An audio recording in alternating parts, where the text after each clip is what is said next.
Maunena majjanmanasa swamula charchaiva satyatma vicharanam syat eshohametanna mama swarupam iti prama satya vicharanangam.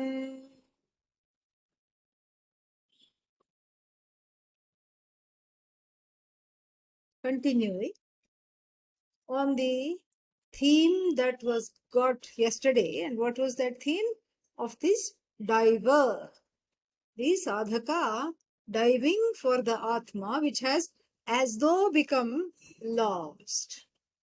Diving for the as though lost Atma. Atma is never lost, but one feels it is lost. Why?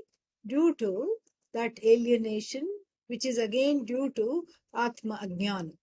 And because of that alienation, one feels all, what's that, disconnected from Bhagavan, disconnected from Ishvara, disconnected from the Jagat, disconnected from others in the universe, and then finally what? Disconnected from oneself, of course. And then so here, this is also the sadhana, this is also this verse we are talking about, is also the sadhana continued. How earlier we talked about Vak Tapas, the austerity connected to speech, and how to modulate the speech so that it doesn't hurt anybody, and how to disconnect the speech from the thought, and how to disconnect the thoughts from the sense organs. We saw all that. And how to disconnect the speech from the mind, all these things. And then this is more of a, this verse is also a combination of how to gain this jnanam and how to manage or train the mind, continuing on the theme of training the mind. And so maunena manasa majjan is immersing. Maj means to drown, but here it's not drowning, it's immersing. Completely, totally immersing. Into what? Into one's own nature. Maunena, in silence. Swamula charcha. The charcha means, literally means discussion, but here inquiry. Inquiry into the root of the I, which is Bhagavan, which is Brahman, which is Atma, which is the truth. And then Satyatma Vicharanam Syat, that itself is called self-inquiry. Eshaha aham etanna mama swarupam. This Atma alone I am, and all these other things which are seemingly, seeming to be my nature, I am not. So this kind of a discernment is an important step in the self-inquiry. This is just the translation of the verse here. And there's a lot to talk about here. Again, like all the verses that have gone before, we have we have a, what's its name? It is filled with a lot of nuances and depth. So, maunena manasa majjan. So, this mauna here is not just verbal mauna. Like I said yesterday, like we talked about, that is easy to cultivate. You just stop talking, you can hang a little board on your neck. I am in maunam, so that people don't bother you. And then you can go about your day. And that is not a problem. But this maunam has to translate from the speech to what? The mind. And that is, of course, a problem. Because the mind is on strike when all the time it refuses to be quiet. And normally that's not a problem. Normally we have what is called Mechanical thinking. Mechanical thinking means, you go from one thought to another thought, another thought, another thought, another thought. Before you know it, you don't know how you reached on to this thought. The last time you remember you were on thought A, and now you are on thought Z. From A to Z, how did you reach? What all other things happened in between? Nobody knows. And except Bhagavan, of course, nobody else seems to know. You, the least of all. And so here is the sadhana that is talked about, is to have a say over the ways of the mind. And yesterday we talked about japa. And what does japa do? Japa is the repeating of Bhagavan Nama is called japa, repeating of the name of any Bhagavan in any form. Vishnu, Om Namo Bhagavate Vasudevaya. That is, Vishnu's name. Om Namah Shivaya, Shiva's name. Om Dum Durgayai Namaha, Durga's name, goddess name. And so like this, you can have so many mantras. And or you can even repeat Hare Rama, Rama Rama, Hare Hare, Hare Krishna, Krishna Krishna, Hare Hare. This is called Taraka Mantra, that which helps you cross. And this is a very unique mantra, this Hare Rama. You know why? Because it usually all the mantras start with Om and then end with what? Namaha. Here there is neither Om nor Namaha. What is this? What kind of a mantra is this? Very interesting, is it not? So therefore, it's easily dismissed. Like, oh, what is there? This is not such a big mantra. But the ISKCON people have made it famous. Of course, they made the Rama go last and Krishna come first, but doesn't matter. It became famous because it was publicized a lot by the Hare Krishna movement, the ISKCON movement, and International Society of Krishna Consciousness. And so that's why it is very famous. But actually, this is a Vedic mantra. And then it doesn't have Namaha, because it doesn't need Namaha. Namaha means salutation, surrender. It doesn't need Namaha at all. And you know why it doesn't need Namaha? Because the word Hare, Hare means what? Take away. So you are telling Bhagavan what to do. Hare Rama, Rama, please take away. And you have so much trust and confidence in Rama, you don't have to say, not my bank account, only my raga dveshas take away. You don't have to tell Rama. Rama knows. Rama knows what to take away and what to allow to be. And then Krishna also knows what to take away. Take away papa. Papa means the uncomfortable situations because of difficult, because of having gone against dharma in previous lives. Take away papa. Take away difficulties. Take away all kinds of things that are not needed. Take away strong prejudices, take away strong preferences. So like this, one can do a number of mantras. And so this mantra japa helps the mind quieten down because it's put on a leash. Like you take the dog on the leash, and in the beginning, what will the dog do? Pull this way, pull that way. But you have to show it who is the boss. And you have to tell it, heel. And same thing you have to tell the mind, heel. Except here it is spelled Heal, heel. And you have to make it go according to you. According to you means what? You have to be the master of the mind. You can't be a slave to the mind, and you have to make it go according to how the mind should be free enough to go according to how you want it to proceed. And then so there is something very beautiful about this, because generally what happens, we have this some kind of a mechanical thinking where we are not participating in that thought process. Usually the thought process is in the form of positive fantasies and negative fantasies. Positive fantasies include, having a wonderful day, everybody praising you, everybody validating you, you getting your heart's desire, whatever you want, you're getting where? In your fantasy. You're imagining. Or sometimes, if this is on a good day, on a not a very good day, what happens? Those fantasies do a headstand. How do they do? How do they do a headstand? Because they turn negative fantasies. Somebody you are having problems with, you think about telling them something, and then you imagine them saying something bad, and then you feel bad, even though they have not said anything except in your imagination. And then you feel disrespected, and then you feel completely down, and then you feel, oh, this person always makes me feel this way, but that person isn't even here. That person is not here at all.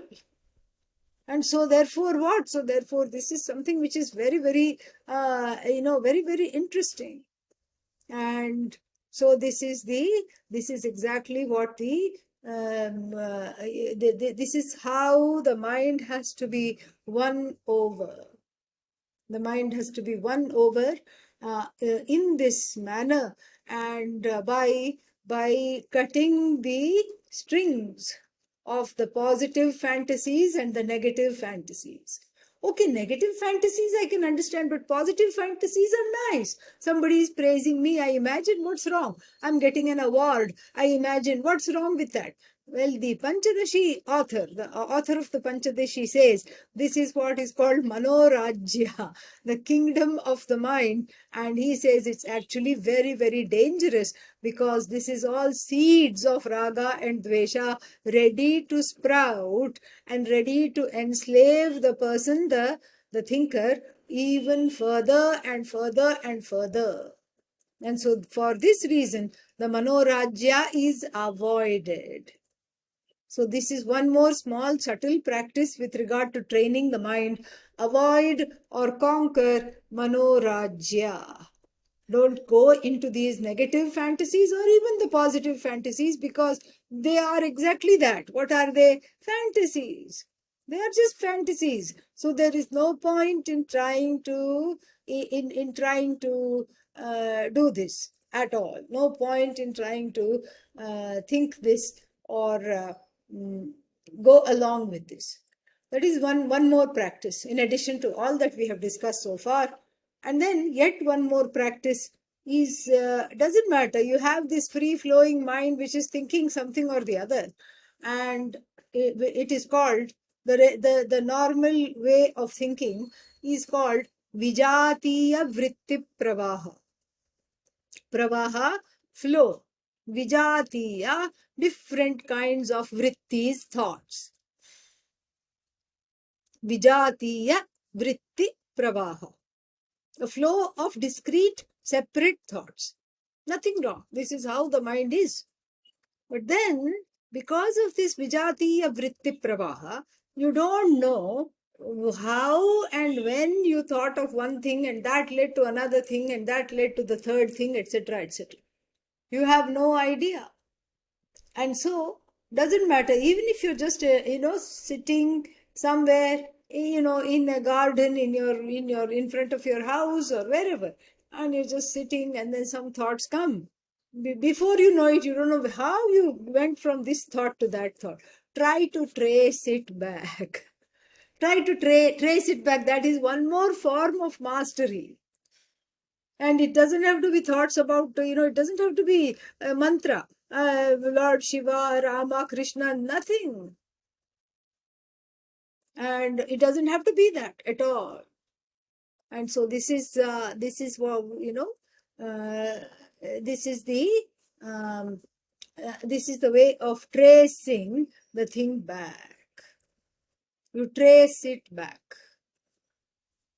And you trace it back. How did I get here? Oh, what was the last thought? Okay, that was the thought. How did I get from the last thought, from the second last thought to the last thought? How did I get?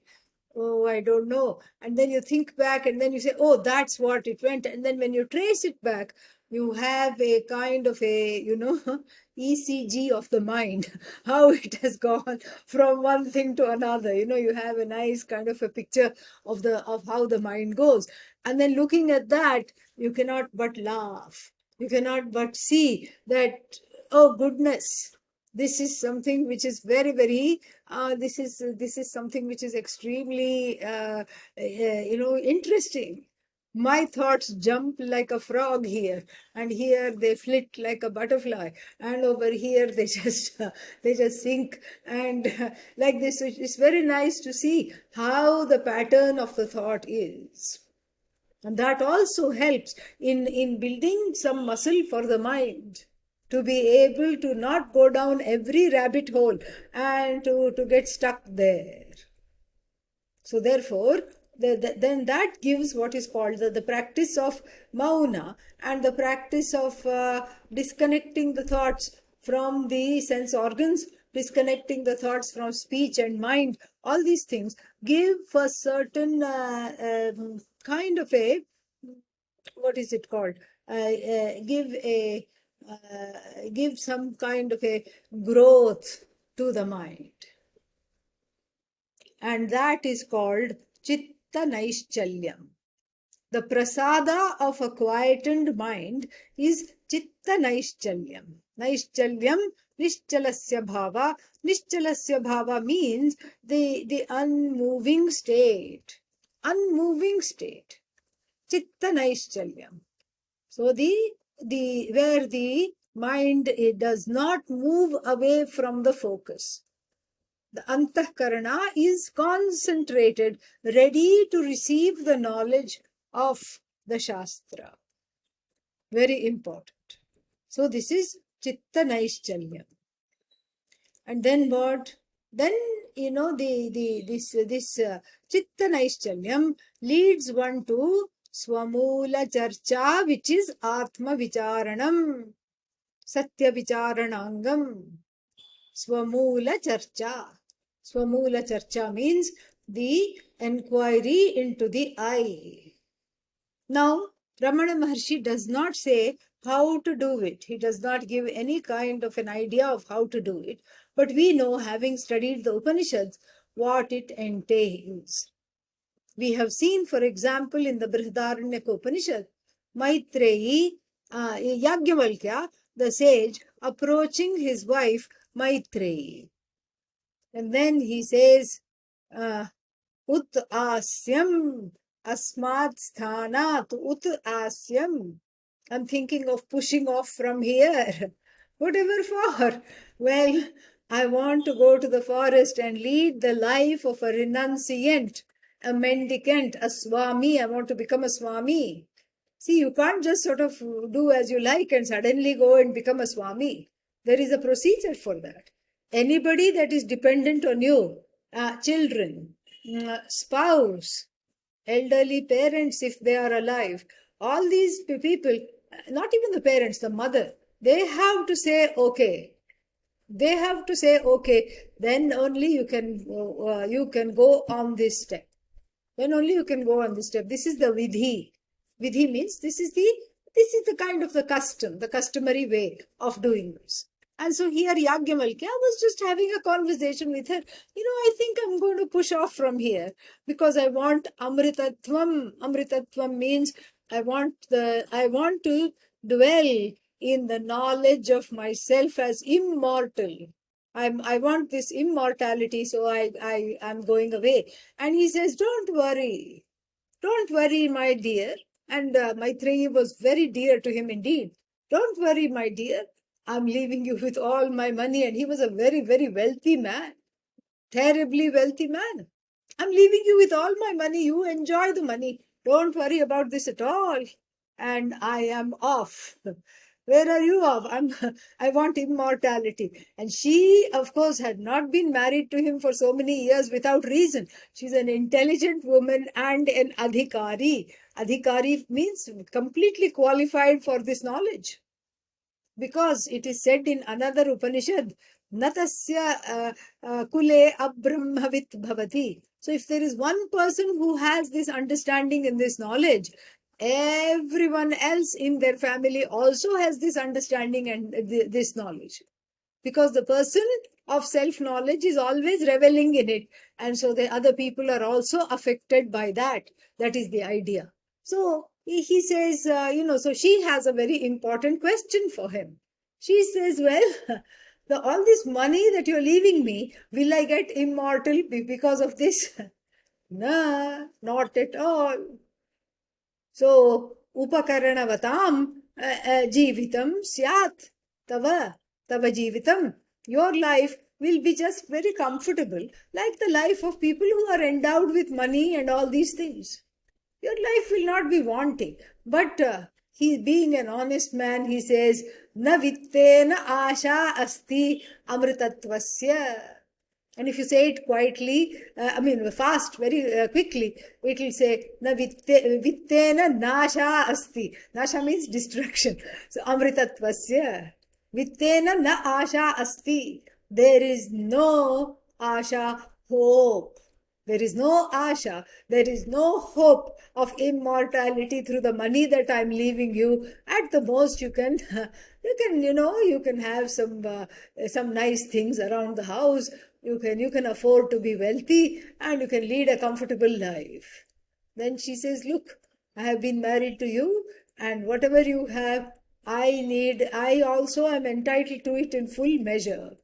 Better postpone your journey to wherever you are going, and until you teach me fully, you are not going anywhere. And then he opens the teaching with Atmava are drashtavyah shrotavyah mantavyah nididhyasitavyah. The Atma must be completely as good as seen, meaning it should be, when you see something, it is so clear to you. And so the Atma must be so clear that as though you have seen it yourself with your own eyes. The Atma must be like this, extremely clear. Then Atmava are, and in order, darshanartham kim kartavyam, in order to see the Atma, what should be done? What should be done is Atma vai are shrotavyah. Shrotavyah means it has to be listened to with the help of a teacher. Otherwise, this knowledge does not come. What about books? Keep reading. What will you get? Even Saddarshanam, keep reading. What will happen? The verses are extremely cryptic. And there are various references to the Upanishads, to the Shastras, to Yoga Sutra, so many things. And so therefore, it is very, very difficult if one has not studied with the Guru to get this knowledge. Virtually impossible. Why? Because of the way in which the knowledge takes place. The knowledge takes place despite oneself, not because of oneself. Despite oneself, in spite of one being there, the knowledge takes place. And so for that reason, one has to be very, very, very clear about this. So clear means what? One has to be absolutely clear that I am not an agent of this knowledge. The mind is not an agent of this knowledge, much less the senses or the organ of speech or the intellect. Mind includes intellect, of course. And so it is not the agent of this knowledge at all. And so what is the agent of the knowledge? It's a knowledge without an agent. Oh, so I can throw away the mind? Yes. As an agent, it can be thrown away, and then it is let in through the back door. And then what is it doing from the back door? It comes in as a student and sits down. It comes in as a helper and a student. It doesn't come in wanting to take over everything and then write a PhD thesis on this knowledge and do something. No. And so the mind is useful because it's a receptacle. It's a place where the knowledge is understood. And it's the place where the eye shines and the nature of the eye is understood. And so the Shastras are locked, and the key is the parampara. The lineage offers the key. It's the same key that's been handed down from teacher to student, teacher to student, teacher to student, teacher to student. The cliff notes of the Upanishads. And so this way, the teacher is able to teach. The teacher is able to teach, and then this is what it is. And then what else? So then Swamula Charcha Eva. So Shravanam. So Shravanam means listening so closely that one starts to just, one opens oneself up to be transformed by the knowledge. And that close listening is what gives the knowledge, really. No, nothing else. Nothing else. Close listening means listening with reverence, listening with devotion, and listening in such a way that one's own philosophies, notions, fears, opinions, ideologies do not come into the picture. Resistance, all that does not come into the picture. All that you have to tie it up in a bundle and put it aside. Nothing comes into the picture except just, hanging on the words of the teacher. Really, that is what one has to do. When you hang on the words of the teacher, then what happens is that, you don't, this itself is a meditation. 1 hour class, if you're focusing on deeply, you have meditated for 1 hour and you don't even know it, that you have meditated for an entire hour. This is fantastic. And so the hanging on the words of the teacher, because as though one's life depends on it, because in a way it does. Because I want this ignorance gone. I want this knowledge. So listen very, very, very carefully. But that itself is difficult. Why? Because the mind, the frog mind, leaping, frogging mind. So maybe the teacher says a word that triggers a thought, and then some other thought, and some other thought, and then it goes, you don't even know how you went there. And then what happened? And then in that moment, in those 3-4 minutes when it was gone, and one was in total manorajya, in the fantasy land, then the words Tattvamasi were described. This is talked about in the ancient story. The man was trapped in a turret, like a tower, a round palace tower. He wanted to go to the fair, which was on the palace grounds, and he had to cross somewhere, but then he didn't know and he got lost. He was elderly, and then he just got lost. And then he just said, and he kept going round and round in the tower, and he said, I'm trapped. Then there was a sentry, the person who guards the entrance of the tower. And then he said, you know what? And the man said, I'm elderly, I can't see too well. And it is getting evening. And I was coming from the fair. And then I want to go to my village. But I'm trapped in this tower. And so the sentry, being kind-hearted, took the man's hands and said, here is the wall, touch the wall. And then keep walking, keep walking, keep walking, keep walking, keep walking. And then when you run out of wall, that's where the staircase is. And then slowly get down. And there'll be so many people going home, because just now the fair is ending. And there are lots of people going home. And then somebody will lead you by the hand and take you home, back to your village. Not at all a problem. Oh, thank you very much, said the fellow.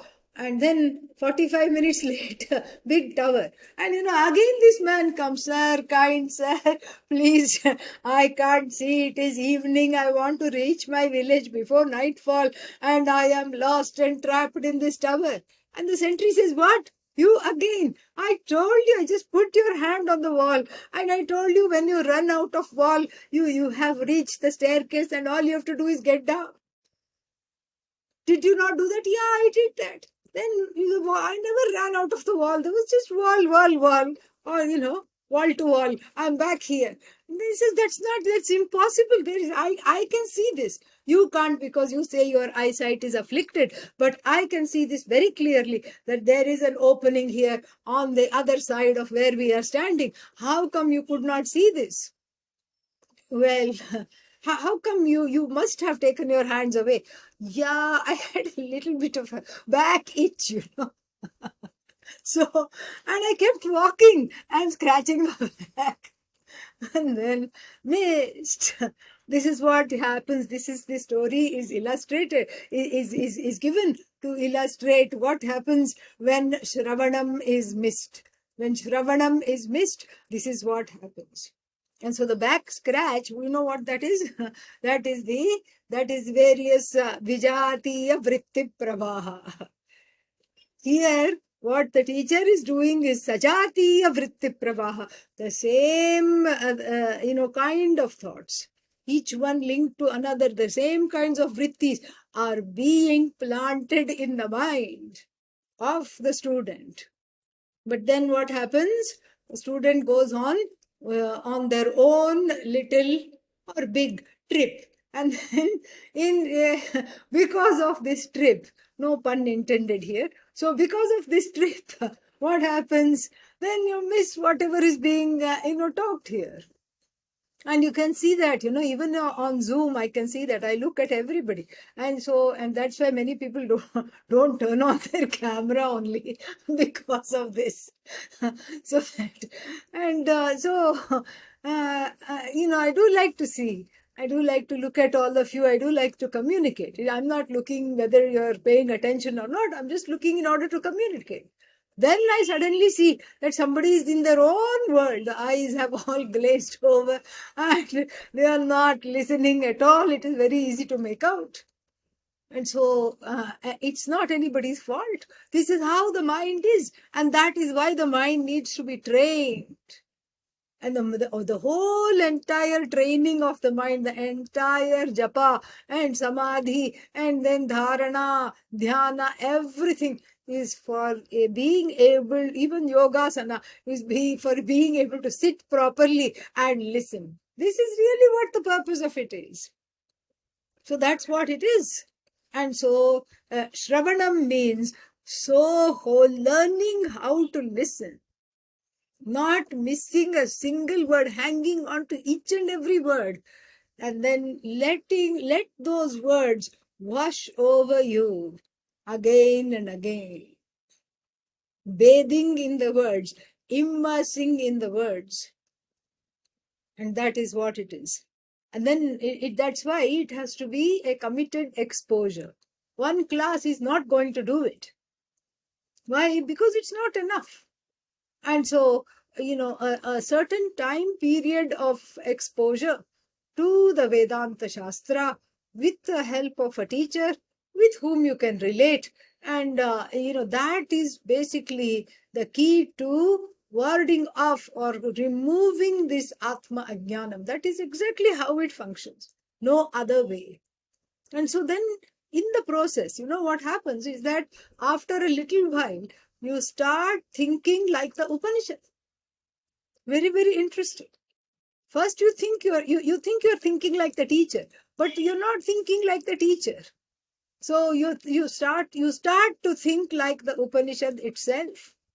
You start to think like the Upanishad. The mind gets very clear.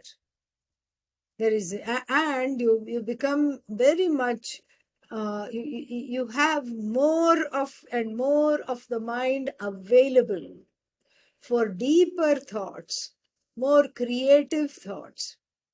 And then there is also a certain alignment with Ishvara's flow, with the universal flow.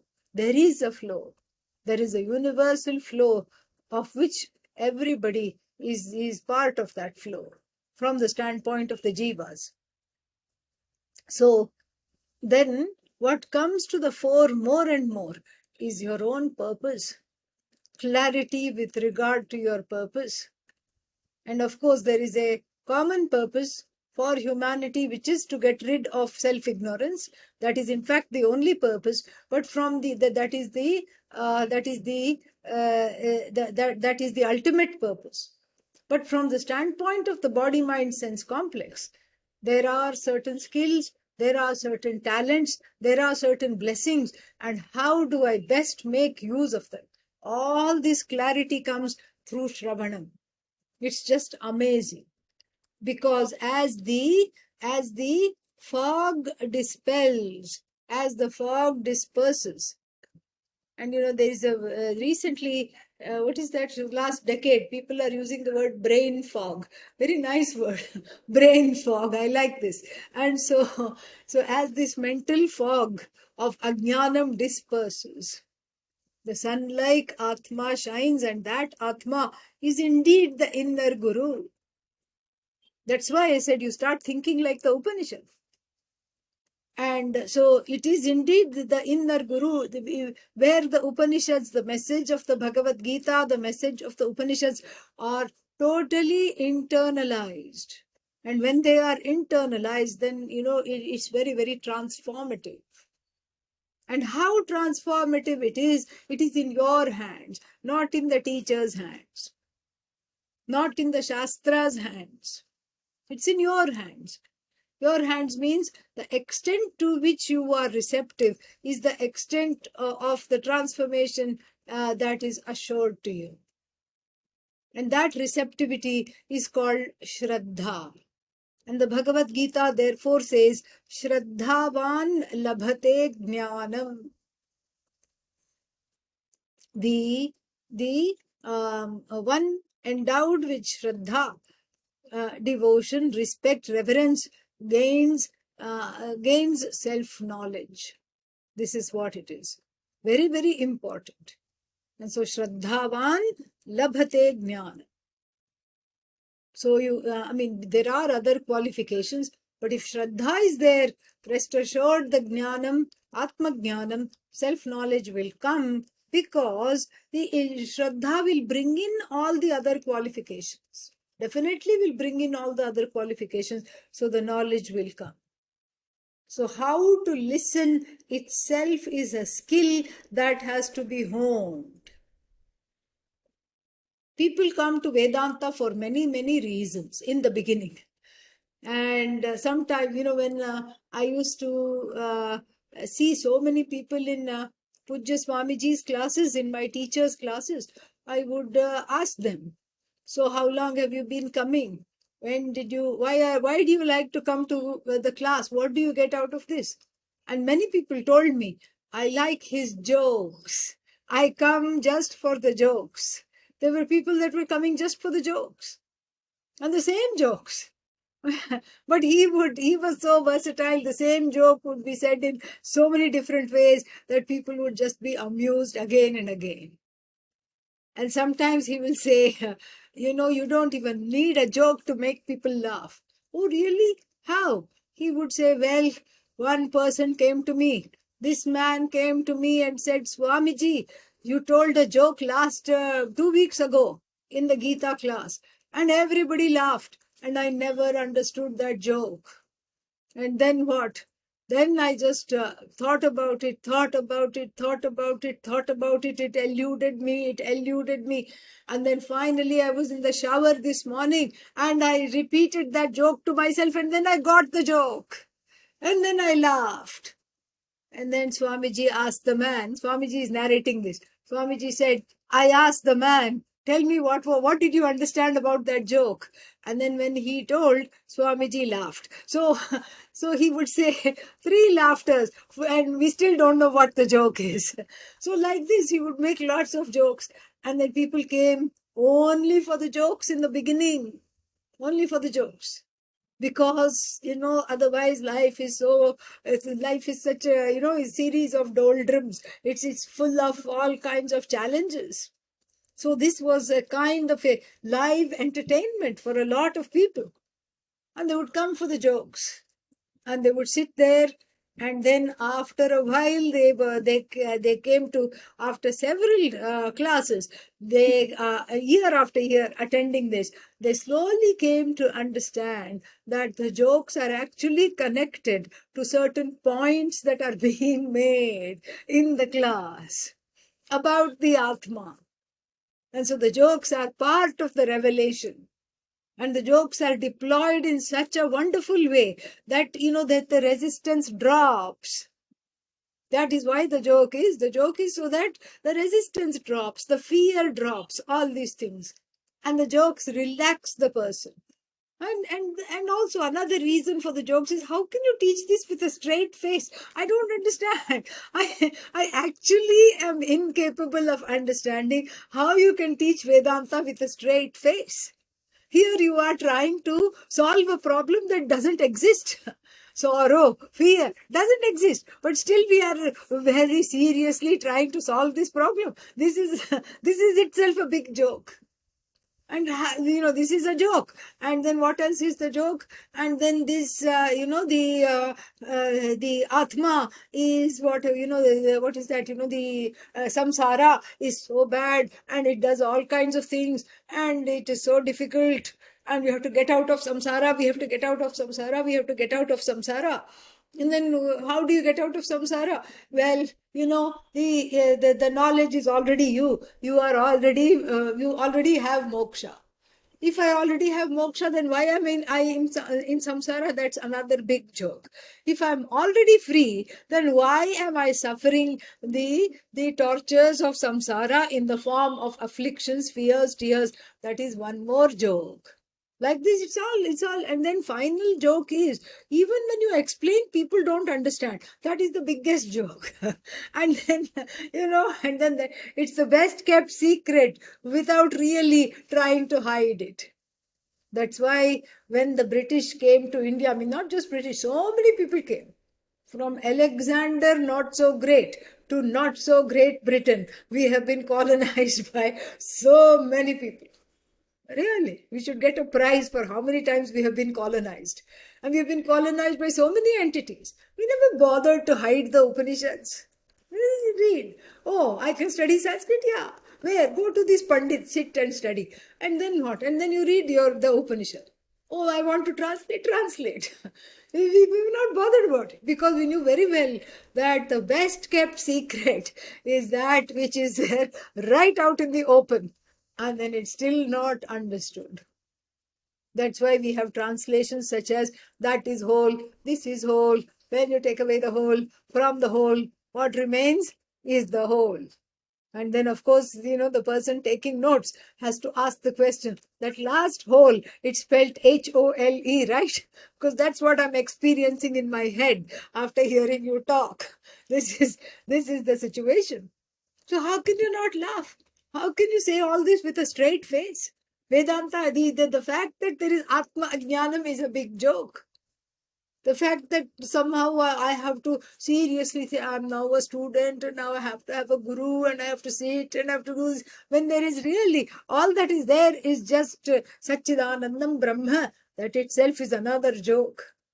So like this, there is a levity about it, along with a profundity and a gravity, which has to be internalized. And because of this alone, the Atma Ajnanam goes. You have to learn to just hang on to every single word, every single line, every single sentence. And then after doing it for a while, then the Upanishad, sits in the heart. It's not just out there as a book. Its message touches the heart. When its message touches the heart flowers like a lotus when the sun comes. The lotus does not bloom except in the presence of the sun. So the sun here is the teaching aided by the Guru, the Shastra aided by the Guru. And that sun makes the flower, makes the lotus flower. And that is exactly how it is. So if this kind of a Shravanam is done, then there may not even be need for Mananam or Nididhyasanam. Shravanam means deep listening. But then if deep listening is, the deep listening has done its job, still one is left with some, what are they called? Doubts. Some kind of doubts. Then Mananam, a certain way of querying the knowledge, asking questions of the teacher, and meditating, contemplating upon that knowledge, whatever one has studied by oneself. All that is advised. This is what is called mananam. Mananam does not produce the knowledge. Mananam only makes the knowledge clear of doubts, vagueness, and errors, mistakes. Knowledge is there, but it is riddled with doubts. Knowledge is there, but there is a vagueness. That's why when somebody asks, what did you study in Saddarshanam class today? Well, I think you should experience it yourself, you said diplomatically. you know. And then, so this is vagueness. And then there could be downright error. I am part of Brahman. I am a flicker of Brahman. All these things. This all has to go. The job of Mananam is to clarify the knowledge further. If it is not, if it is internalized along with doubts, insecurities, and all these things, then, then if supposing, okay, now we are in the situation, let us say, there are no doubts. Doubts gone. I have no doubt that Brahman is, who I am. And I have no doubt that the knowledge is the way to go. Doubts are gone. But even though I know Brahman, I am not behaving like Brahman. What are you behaving like? Brahman, not Brahman. Because, and this, if you have people at home, they will helpfully point that out to you. That is the job of all the beloved people in your life. They will say, how long have you been studying Vedanta? 3 years? OMG. I don't see any difference. You're still getting angry. You're still getting reactive. You're still, you still haven't lost your insecurity. And you're still crazy. And so therefore, I don't see any difference. And even though they are telling you this, it's something you know yourself. You also feel, okay, I'm not behaving how Brahman, I'm not reflecting the Brahman that I know. This is called Viparita Bhavana, habitual orientation. I know I'm Brahman, but I'm behaving like a Jiva. Behaving like a jiva means behaving from the impetus for this behavior is a lot of, what is that called? Is a lot of uncertainty and doubt, insecurity. I'm behaving, in other words, as though I do not have this knowledge, as though I have not even studied this knowledge. This is how I am behaving. And so what to do now? Now that is why Nididhyasana is prescribed. Nididhyasana means the ridding the eye of all the habitual orientations, habit patterns, chronic patterns. As soon as the class is over, as soon as the shoes are put back on, then the same kind of thoughts come and same kind of trapping thoughts, thoughts that hurt, in fact.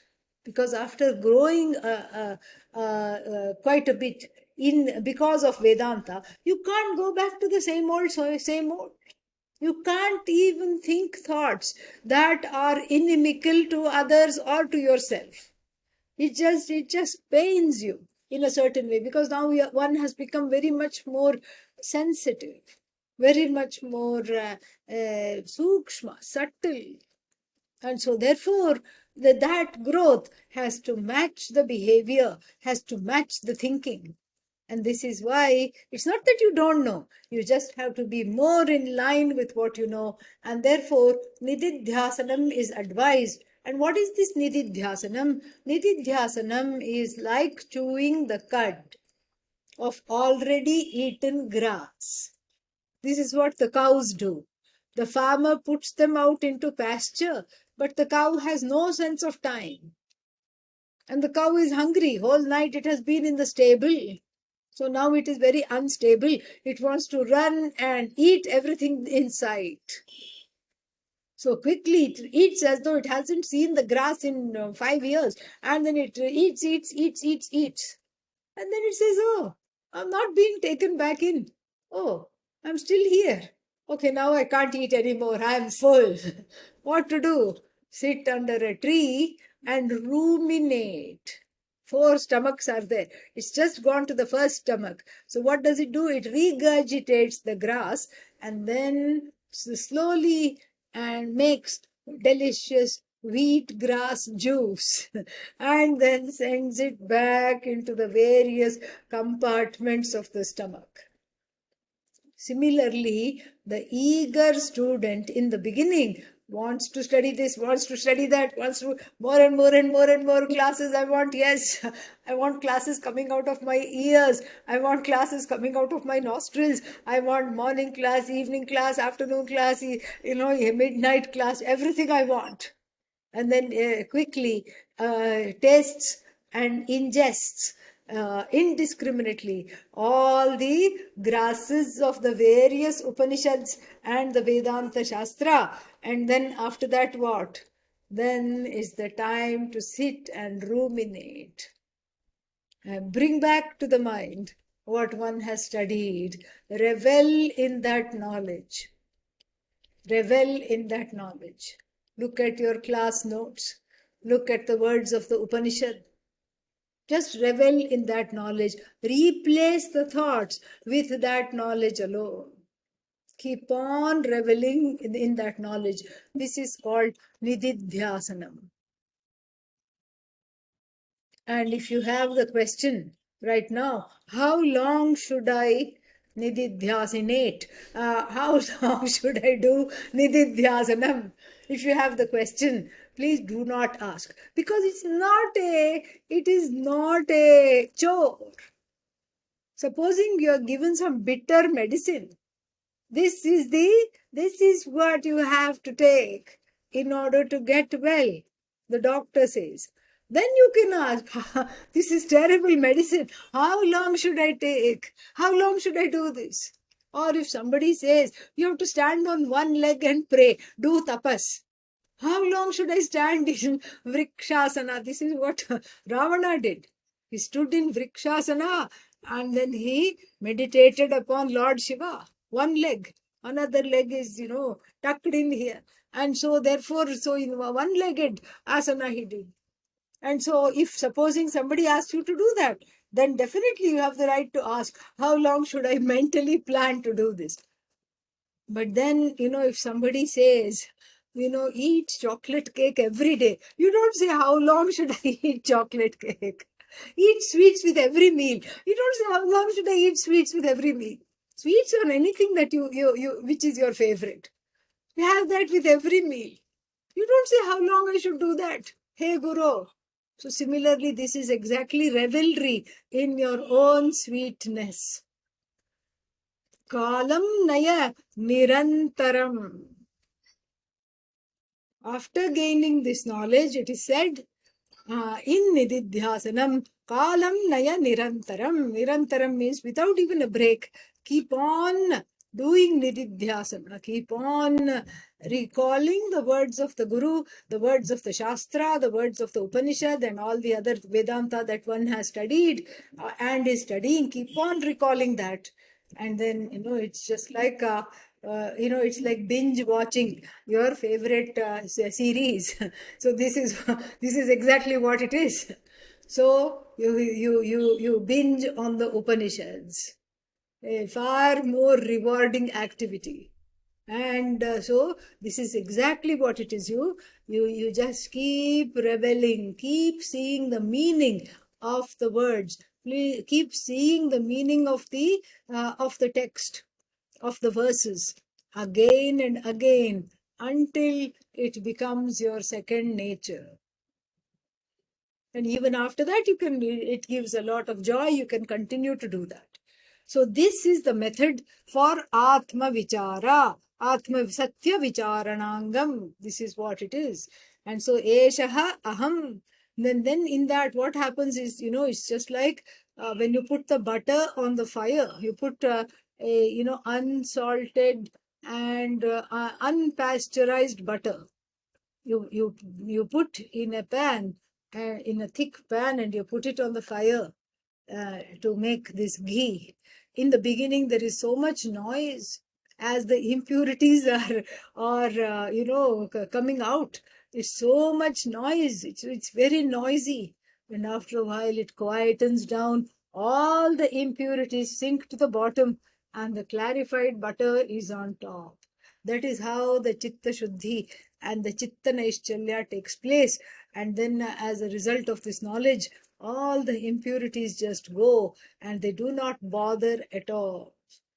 And what sinks to the bottom is all the not I, anatma.